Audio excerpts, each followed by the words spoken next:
one of the things that keeps this show alive for me is the fact that it's not a procedural, strictly. It is not just a chick show. It is, like all the best dramas and comedies, it's a family show. And the dynamics within the family, although it's not all blood family, it is all tribe.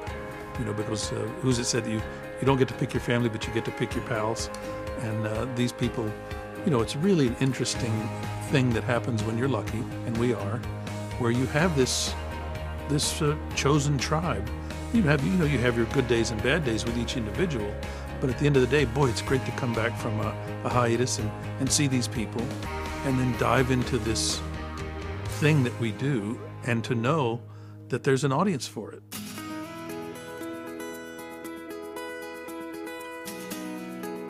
It is difficult in 44 minutes or whatever ad-supported cable program, actual program time is, to keep those two balls in the air, the balls of banter, you know, friendly banter that's entertaining. And also we do discover a murder and solve a murder and catch a bad guy every show. So we're, you know, you can watch one or you can watch them all, and there are some overarching storylines, but for the most part, they should be standalone satisfying, and I think they are.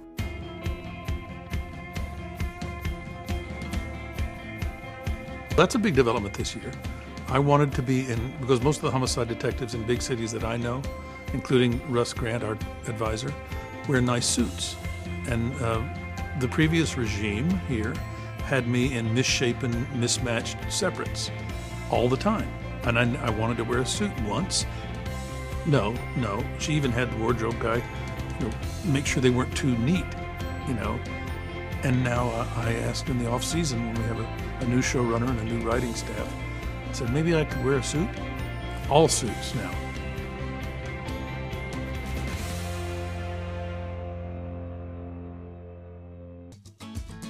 My guy used to be, you know, largely the old guy that he can be smart when you need him to be, but mostly he's the butt of jokes. And oh, he's got what he thinks is a heart attack that turns out to be gas, and oh, he's soaking his feet, and you know, stuff like that I had to sort of do because it's what they wrote. Again, I don't get script approval. I get it. I have to shoot it. So it's done a couple of things: changing my outfit and changing the intelligence of the guy. Because he is a sergeant of a detective, so he's moving on up. And he's a smart guy. And he's a broadly experienced guy.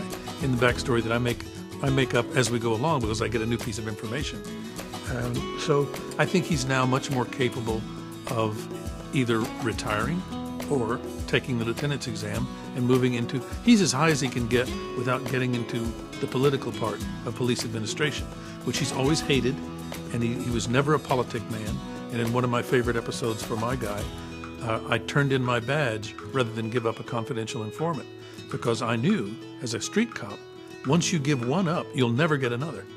And they wouldn't let me slide on it, so I turned in my badge.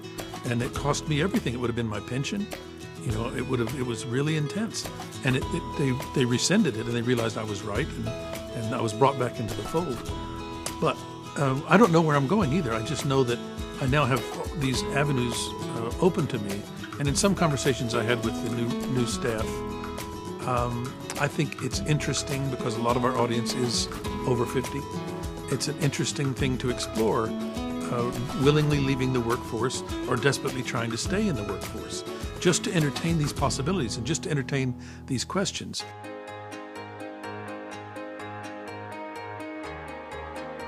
I don't know how long we'll go. I really don't. Nobody does, really.